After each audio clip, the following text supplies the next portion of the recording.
Welcome to Ascending the Tower of Eternal Love, a journey with Mary Magdalene. I'm Renee Massey. I am a mystic, psychic medium. I'm a scholar of history and spirituality, mysticism, and what it means to be a human and also divine. And so this entire journey is going to be an exploration of the Magdalene ministries and mysteries that surround her, as well as how we can embody the love that she walked with as a divine human. And there will be aspects of this that absolutely bring in other characters of the story. I do believe that Jesus was her companion. I do believe that they loved each other on a very deep, soulful level. This is like beyond a romantic love. It is beyond marriage. And, it just goes so deep. It goes so deep. And there is such a visceral rawness to it that is just divine. Like, it's just pure. And that's the kind of stuff we get to explore throughout this, because I have been taught that I'm a sinner. I have been taught that I have to be good. I have been taught that I have to believe in something no matter what. And if I don't, then I am compromising the integrity of my soul. And I had a lot of problems with all of these concepts, because every time I would read something or hear something, come across something that was relative to that angle on divinity and spirit and all of these things, our soul, our divine mission, our ascension, our wounds, our chaos, our ego. It's such a beautiful dichotomy. And to understand her, I feel like we have to walk through this path. We have to walk this path that she walked.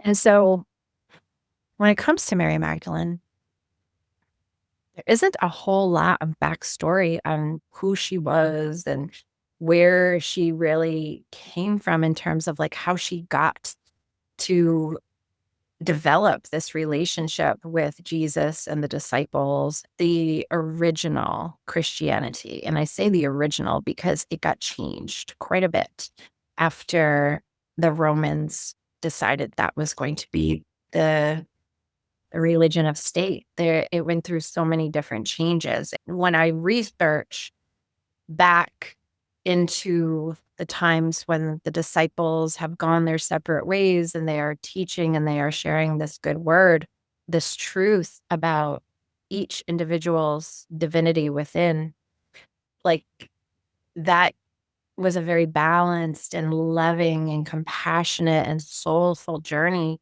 of teaching and talking and learning and growing and evolving in this wildly patriarchal world. And we were on this journey with the balance of consciousness between masculine and feminine dynamics that all got very altered in the 4th century. My understanding of Mary Magdalene is that she was from Galilee, from a place called Magdala. Everybody kind of understands I titled this entire series Ascending the Tower of Eternal Love. And that was no mistake. This is so incredibly intentional because Magdalene means tower. Okay.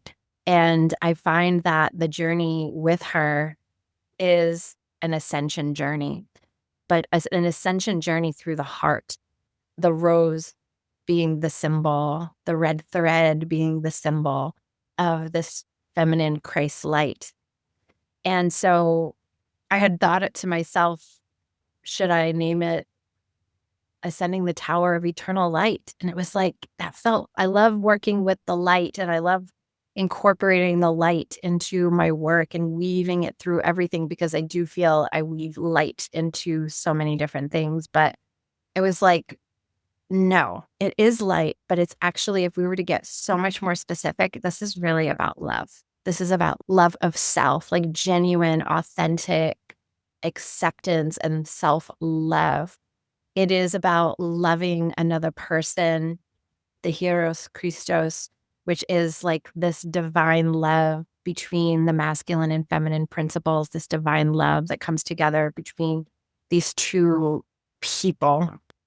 Also, the love of agape, of just loving and being compassionate and kind and being able to connect with the world on a level of love, that warmth, that comfort, that support. Very, very, very different than anything that the masculine demonstrates in terms of love. My experience of masculine love has been through, because I mean, if we look at the masculine stuff, it's more logic, it's more practical, it is more structured, sometimes a hierarchy to it in terms of, I remember my father telling me like he serves God, and then his love then goes to his wife and then to his children. And I remember him telling me this, that this is what the Bible wanted him to do. And to me, it was like, I don't see love being hierarchical at all. I see love in a feminine context of, I love myself. And when I love myself and I can go within myself and embrace every part of myself, it extends out of myself. I believe the term is the konunos, where this is an outpouring of love, but not because I have to, not because I'm supposed to, not because it's expected, not because there is this hierarchy of structure that tells me where my love must be dispensed. It is because I have loved myself. I embody such a love that it literally is like illuminating through my body, my physical body, my spiritual bodies, my emotional body, my mental body, my ethereal body, like all of these layers within the aura, that within myself, within my chakras, I have the ability to love and expand and extend that love outside of me and into my energetic field, into the world.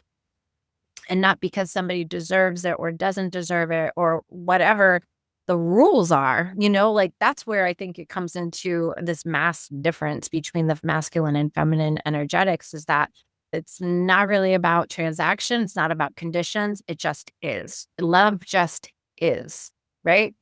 But I think we also have a very interesting journey with love that we've all been on, a journey with what love actually means to each of us. And so we're going to dive into the first power as we ascend the tower of eternal love. And that first power is understanding the realm of darkness. So, as I said previously, I do not believe that in the book of Mark, when the story is told that Jesus is exorcising 7 demons from Mary Magdalene, that these are like demonic entities, like she was under some element of possession. I actually believe that they are the 7 egoic powers that would later become the 7 deadly sins. And in the Gospel of Mary Magdalene, she goes into all of this about what these powers of ego are. She doesn't use the word ego, but the 7 powers of journeying through these realms of the 7 powers that honestly are just self-limiting. Like that is what we get to look at right now. This is about self-love, and it is about releasing yourself from the attachments of suffering. And it's interesting because I did journey through Buddhism when I was in my later teens. I would say probably like 17, 18, 19, even 20. I had a very deep dive into Buddhism. And Buddhism is not a religion, it's a practice. But it was interesting to me because I'm going to share things about how like things came to my awareness, because at 15 years old, when I had decided that, identifying as Catholic and being somebody who would continue with all of the steps along the Catholic Church, like I wasn't about that. And it was also around the time that I developed this really strong curiosity about Buddha, and I had started coming across books about chakras in like the bookstore, because I was very much drawn to the metaphysical area of the bookstore and the library. And then all of a sudden it was like these things called chakras came into my awareness. And I find it interesting, a parallel between, these 7 powers and that there are 7 chakras, because all of these powers that she released from herself are connected to feeling stuck within yourself. Like this is where we get to activate. This is where we get to realize and actualize and really emphasize the inner God that is within us. So this journey of darkness is about separation from the self. And so it's about like when we have such a deep fear about something, when we have doubt, when we are separated from ourselves and suffering. And so the connection between like Buddha, who was here like 2000 or so years before Jesus walked the planet, also had a great deal to say about ego and suffering and compassion and kindness and love and empathy and stillness and presence. And I find that to be a very strong correlating factor to what Mary Magdalene's journey was within herself. And I also believe that this is the journey of Jesus as well, and that he was not born into this purity, like that he didn't make mistakes.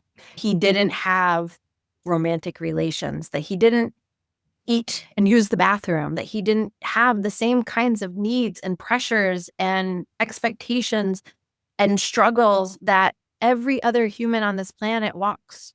I don't think that he had all of this access to his divinity.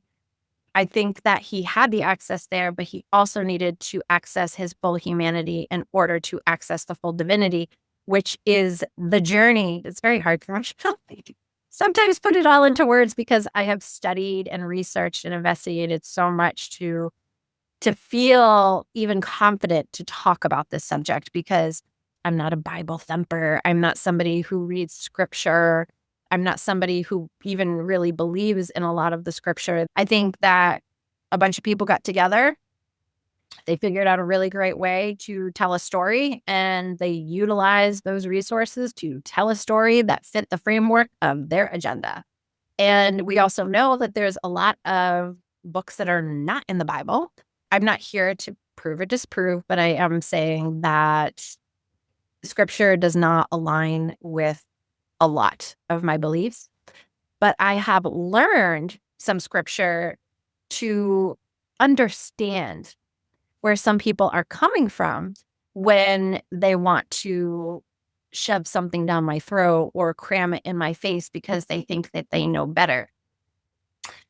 I don't care what anybody thinks. Like, I don't care if you think you know better. I don't care if you think that, like, you're going to heaven because you read this book, or, I'm going to hell because I'm challenging a lot of what the story has said. I will challenge because every time I am encountering some of this stuff, it feels like, nope, that was a lie. Nope, that was a lie. Nope, that was true. Nope, that was a lie. That was true. That was true. Nope, that was a lie. Like, I can feel it in my body. And I don't know why it shows up so viscerally for me, but I feel like it's also part of my journey to tell this story in my own words from what I have learned, what I have encountered, and what I have experienced. And so when it comes to Mary Magdalene and her inner darkness, I think this is about the separation within the self. I think this is what Buddha talked about. I think this is also what shamans talk about when it comes to soul retrieval, and how, like, there are so many different cultures on this planet that predate Christianity and use very, very, very, very, very similar modalities. My connection to Mary Magdalene is because I was raised Catholic. I do love Jesus. I do love the Christ-like conscious principles. Like, I feel very, very, very, very, very in tune with the Christ-like consciousness and being on this soulful journey of ascension. But I connect so deeply with her heart and her spirit and her softness and her vulnerability, but also like her insane amount of strength, because she connected with this individual. I believe these two people fell in love with each other. I believe that they learned from each other. I do not believe that only Jesus was teaching her. I believe that she had a great deal to teach him as well.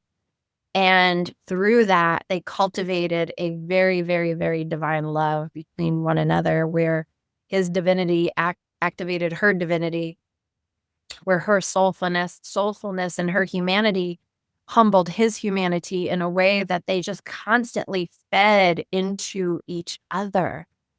And so when we also look at the Kundalini in Hinduism, we look at the fact that there is this primal energy that sits at the base of who we are, in the root chakra, at the base of our spine. And then through the activation of that base energy, there is this awakening that happens as it moves through the chakras into the crown and hits this ultra consciousness kind of thing. And I believe that as we have this pillar of light that comes through us, connecting us from above, connecting us from below, the as above and so below, that we are tethered. We are tethered between our soul star chakra and the upper chakras that we don't even really talk about that much.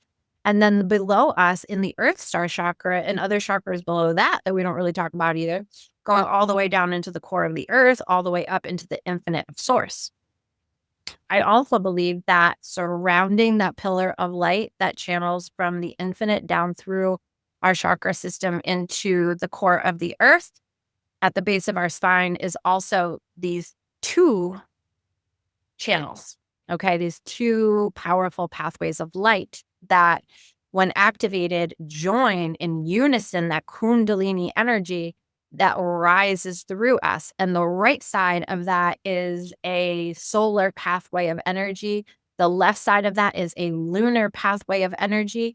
And as they grow and go up, they weave through us the balance of divine masculine and divine feminine, bringing us back into the wholeness of consciousness of who we truly are in our full capabilities in the anthropos. And I believe that when two people also get together in this manner, and it doesn't matter if you are heterosexual or homosexual, one person typically represents masculine and one person typically represents feminine, right? And so with that being said, the unity between these two vessels that also are bridging the Kundalini between each other, but within themselves, they each have like if we're facing each other, our opposing, so I have the sun, I have the moon, I have the central pillar of light. The other person that's facing me has the same, but their moon is facing my sun is facing their moon. So it's always like this yin yang energy. And through that, calibrating this divine, pure equilibrium and harmony that we absolutely access through consciousness and through physicality. And that is what the church didn't want you to know about. The church did not want you to know about that, because they said that the woman's body is sinful, that there's no way we could lead a church because of the fact that we can't separate ourselves from our sexuality. But a man can. That a man can. And that his body resembles the Christ. Because Christ was a man. And so because he was a man and God is a man, that we give this power to men to be the leaders and the speakers of God's truth. Except all life comes through the portal of a woman. Very interesting, isn't it? And how they would make it to be that women are dirty and they are vexing and they are manipulative And we use our sex to allure men and seduce men and do all of these different things. It's just like laughable to me because I don't think any of that is actually true. Now, it doesn't mean that it's never happened, doesn't mean that it doesn't happen. But at the core base, if you want to look at an entire gender, is that true? No. Has that always been true? No. So we have been taught to live in that darkness. We have been taught to live in shame. We have been taught to be guilty and embarrassed of our womanhood, of our moon cycles, of our blood, of the red thread that connects us to a lineage of divine females that walked this planet and had a great deal to say about a good many things that were going to uplift and change and metamorphosize humanity. But we have been silenced. We have been silenced. And so that voice never really got to be echoed through time the same way that a man's did. And I think that these are all just really strong examples as to why I gravitate towards this woman and what she did, because that love carried her through everything. And that love carried her to support that man in his final days, anointing him before his crucifixion, anointing him after his crucifixion, being there till his last breath, being the one that he revealed himself to after his death, long before any of the men could see him. And then asked her to be the apostle to all of the apostles, hoping that the men would listen to her word as an equal and carry that word, carry that message. Instead, they were offended that a woman was telling them, guiding them, and leading them. But we also have to look at the times of what was going on in the world and in that particular location. That particular location did not adhere to any type of feminine power, the journey within and what separates us from ourselves. And I can feel all of the ways I have been separated from myself. And I can feel all of the ways that I have experienced shame and guilt and different things within my body, because I was told that in order to be good was this, in order to be wrong or bad was this. And so honestly, based on different things that I experienced in my childhood and upbringing, by the time I did discover chakras and Buddha and being able to work with energy and knowing that I have these spinning wheels of light within me that connect me to my body, but also connect me to my soul, that I can heal myself. This was a huge, huge, huge, huge, huge aha moment for me in my life at 15 years old. Still have the book, by the way. Still have that first book I bought about chakras when I was 15. And that changed everything for me, though, was that it wasn't about repenting. It wasn't about atonement. It wasn't about being this penitent person that acknowledges that I'm a sinner. And so I have to be pleasing to God and I have to make myself perfect and pure for God. What Mary Magdalene was doing was she was making herself pure in her heart, in her mind, and in her spirit. That would also echo through the chamber of her vessel as her temple. So when we look at the separation of self, we look at how we have abandoned ourselves. And we all have. It doesn't matter what religion you are, because I know people that have been born and raised Christian their entire lives, and they are in their 60s or 70s, and they still haven't gotten the message on this. They still haven't gotten the memo that this isn't about remaining some sort of virgin spirit. It has to do with the purity of your heart and the purity of the lens that you are able to see the world in, and disconnect from the suffering and the judgment and the harsh criticisms and opinions of this world. Because it is very easy to form an opinion, and it is very easy to cast judgment and criticize people. It is 10 times harder to look at other people, even in contrast to you, through a lens of love and be able to have compassion, kindness, and seek first to understand. And that is the opposite of what the church has taught me. Okay, so if anybody here has learned something really great from the church, I am so happy for you. I have not learned any of those things. I haven't.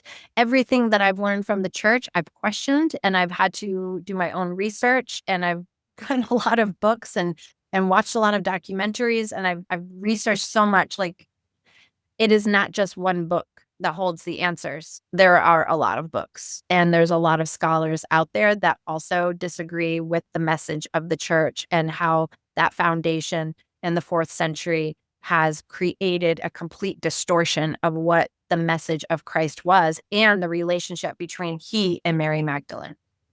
And it's because when we look out at the world and we have this judgment and we have this criticism that we were raised to have, okay? Raised to have. How often do you notice that people, no matter what walk of faith that they are, really take the time to be discerning and compassionate and kind and accepting of all kinds of people, right? All kinds of people. People that are different than you, people that don't agree with you, that don't align with your politics, that don't align with your religious values, that don't align with how you live your life, who don't agree with the choices that you have made. Everything in our life is a mirror. So when you're looking at that mirror, which is the world, and it reflects back to you in such a disharmonious way, that is not because there is something wrong with the world, okay? Because it's reflecting within you. That contrast shows up as a reflection of how you see yourself. The ability that we have to truly embrace all parts of who we are, that is the salvation. When Jesus talks about the light and the love of God, the acceptance of God, the realms of God, that is within you. It is not something that lives outside of you. That is something within your own conscious framework that is completely available to you. You've just never really been guided within yourself because they stopped teaching that kind of message. And I don't know if it's just that they're just so afraid that if you access this higher consciousness, that what? They just don't have the same kind of control over you. How can they scare you? How can they foster fear? The church is no different than the media. They have worked together, except the church has just been around for a hell of a lot longer. And so they got a really strong head start on how they were going to tell you that this is how you have to live your life if you want to go to heaven and not to hell. And so we've turned against ourselves. And that is the realm of darkness. To live in fear, to believe that you are not good enough, to believe that your worth is measured by something that you were capable of doing or providing for someone else. And that separation within yourself is what keeps you from being able to actualize the full spectrum of who you are: the good, the bad, the ugly, the sacred, the holy, the egotistical, prideful, the darkness, the soul, the heart, the mind. All of these things, the desires, oh my gosh, all of these beautiful desires that we have, but yet we cling to them. We've got to learn how to hold on to ourselves. We've got to realize that I've got me because I've got me. I'm taking care of me because I can, and this is my role in my own journey, is to love me and to take care of me. But there is a very strong lineage within womanhood that is about taking care of others first. I think that it's like when you have a newborn baby, if you have a baby, of course the baby comes first. But I can tell you right now, just from what I went through with having children of my own, I had a very difficult time producing milk for my second child. I was going through so much stress. Okay. And I did not know how to take care of myself. And I noticed that I was not producing in the same way that I did for my first child. And I knew, like, I just knew that it was because there was something missing within me that I could not handle. There was something within myself that I struggled with so much stress in my life because there was so much that I couldn't control. And it gave me debilitating anxiety. It made me very angry at myself. It made me feel like I wasn't worthy and that I made too many mistakes, that like now I was being punished. Even though I have not practiced, or I've never practiced that kind of thinking. It was ingrained in me though. It was talked about all the time around me about punishment of God and judgment of God, and how if I wasn't good, how there is always a consequence to that. And it's not like a cause and effect thing that is a hermetic philosophy, which is absolutely true as a law of the universe, like cause and effect. You can create karma for yourself. There are consequences to how we behave. There are consequences to what we put out into the world. But the way that it was taught to me as a very small child, I remember my great grandmother, I was like very little. And I think it was like I tripped on like the corner of the bed. I was helping her make her bed. And I like stubbed my toe and hit my knee. And like it was on the corner of the bed. And it hurt. Oh my God, did it hurt? And it's just one of those things. It's not like this debilitating injury, but when it happens, you're like, oh my gosh, like you just see stars, right? And I remember her telling me that that was God's way of punishing me because I must have done something bad. Now, I do not look at my grandmother, she's been gone since I was 15. She was born in 1906, if that puts anything in context for you. She had a very dedicated and devout lens on her faith. However, her faith was rooted in fear. And I realized that a lot of the people that I was associated with as a small child, like guilty by association, but they were my family, they lived a lot of that journey in fear. A lot of their life was led through this, like, I can't be bad or this will happen. And it's not the same as having a moral compass. I have to prevent this from happening versus I get to align with my heart. I have to prevent badness so that there isn't a dire and unwanted consequence of judgment upon me, versus I align my heart with the Christ light and allow myself to merge with the world in compassion, love, and harmony, and acceptance, and grace, and wisdom. So, where did that go? Because what's interesting too is that those are all feminine qualities, feminine principles within the Christ light that whoosh, didn't make the cut. And so as you question yourself, and not questioning yourself in a way that has to be like, this interrogation, questioning of yourself in the way that you simply observe, where do you feel separated from within? And I think it might be easy to just look around you to start to figure that out, because you can start paying attention to the things that you really gravitate towards and what you really don't like. You can pay attention to where your triggers are and how you also cast judgment upon people. And this is all stuff that I've done, and I continue to do, because it's not like, oh, I took a class and then now I know this thing and I got a certificate. It's like, this is an endless journey, because we do have ego and we do have fear. And journeying through the realm of darkness towards wholeness and light means that I've got to be graceful with myself. I've got to hold myself with care as I allow myself to open in vulnerability and harness this deeper inner wisdom that is within me that was never taught to me, but I know it's there because I can feel it. I know that it's there. And so it's asking myself questions about how do I feel about this and why? And why do I need this? And why does this bother me? And why is this important to me? And how does this conflict with a value of mine? And what is my intention? This is one of the greatest questions that you could ever ask yourself because there are gut reactions and emotional cues and all of these things that respond and react within your nervous system, within your body.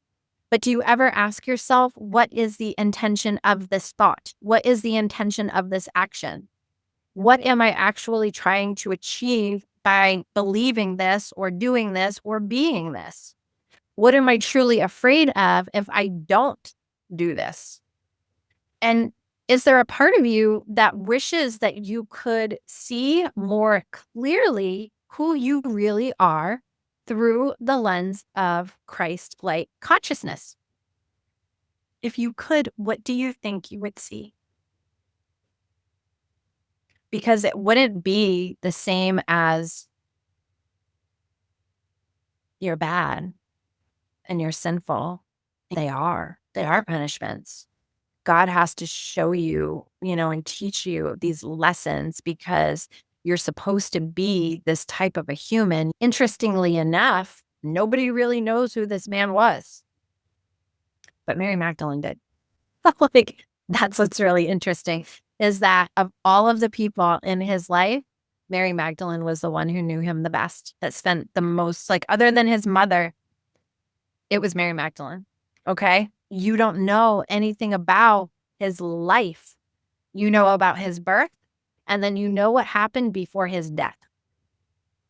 You don't actually know who he was as a person and what his struggles were, what his actual vocation was, and what he was teaching to the Essenes and what he was teaching Mary Magdalene behind closed doors.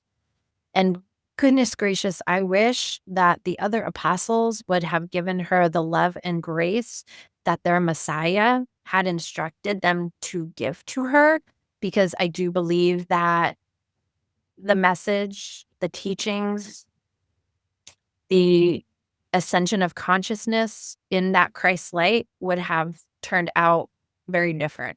I think that the stories would have been very different because I was talking to my daughter about this recently, and I said, it's interesting that they don't teach you anything in church. Like, they don't teach you anything.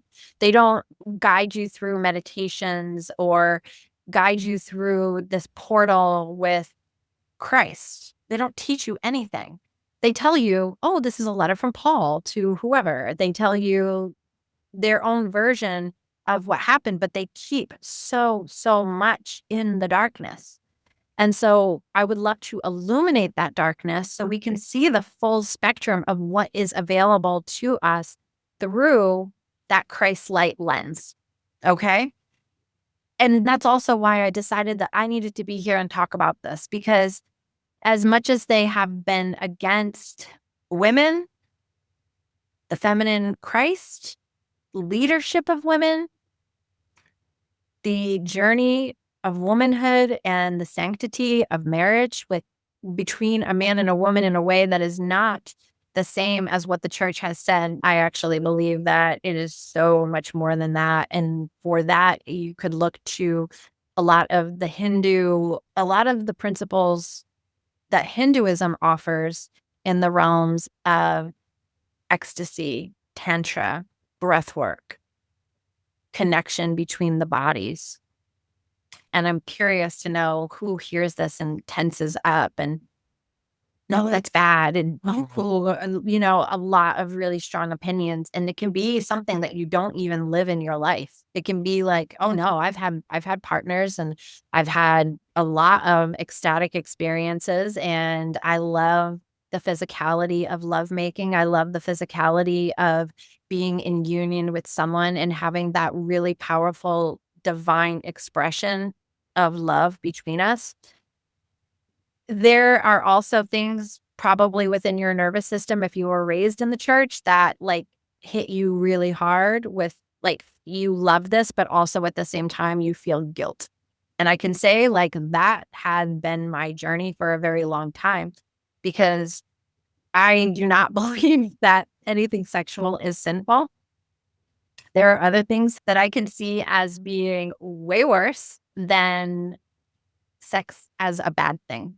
But I also believe that it was orchestrated this way so that you would never be able to access the fullness of who you are.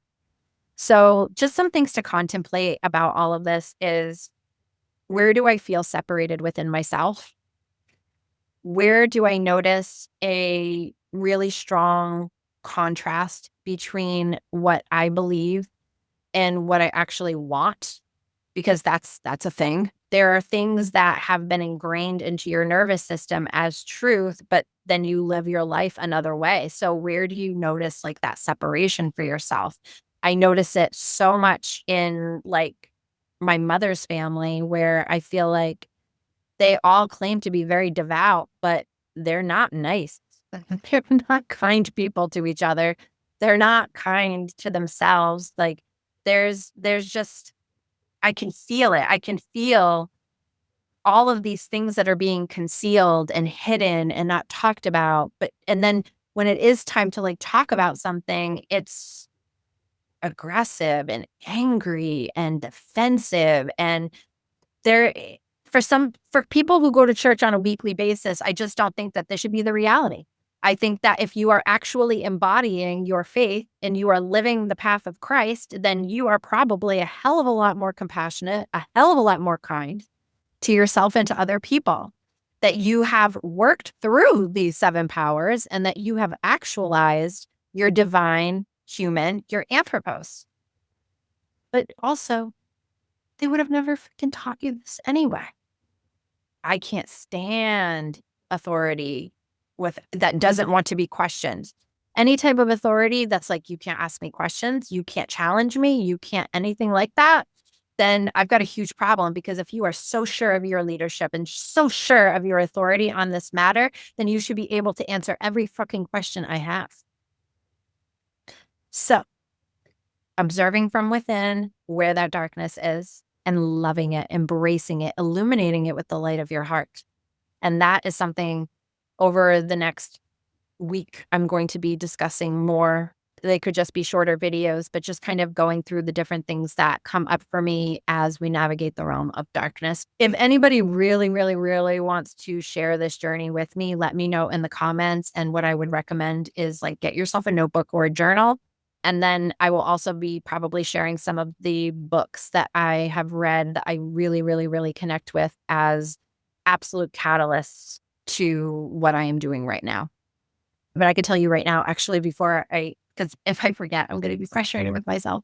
So 3 books right off the bat that I'm going to recommend that you either get physical copies of. You can do on Kindle, I think. You could also do Audible if you don't want to read. So I do have the Gospel of Mary Magdalene. That's a big one. I think it's very important to be on this journey and to have the Gospel of Mary Magdalene.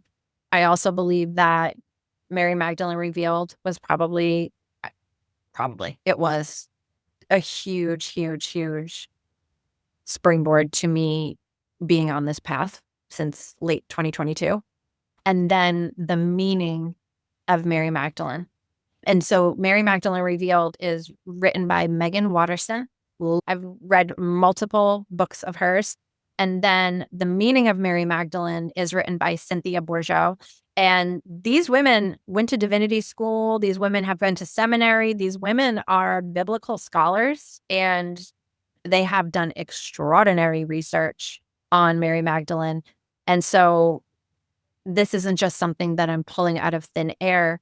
I have connected with her on a psychic level, as a divine channel, as a healer, as a lover and a woman, and just the sacred femininity connection. Like I feel her in my heart so deeply. Understanding the different aspects of who she was, learning about the journey that she was on with her companion and with these other individuals that shared this space with her. because I do believe that we're all on a journey and we're all ascending something. We're all persevering, we're all transcending, we're all on a path of ascension. How did she do it? So get yourself a journal. You can absolutely get these books if you would like to read them, or you can listen to them, but I like to do both, to be completely honest. I have the books and then I also listen to them on Audible because it just makes it easy for me. Sometimes I just really want to dive back in. And so I will just listen to it while I am cleaning or driving or whatever. Okay. So we're going to go into all of that.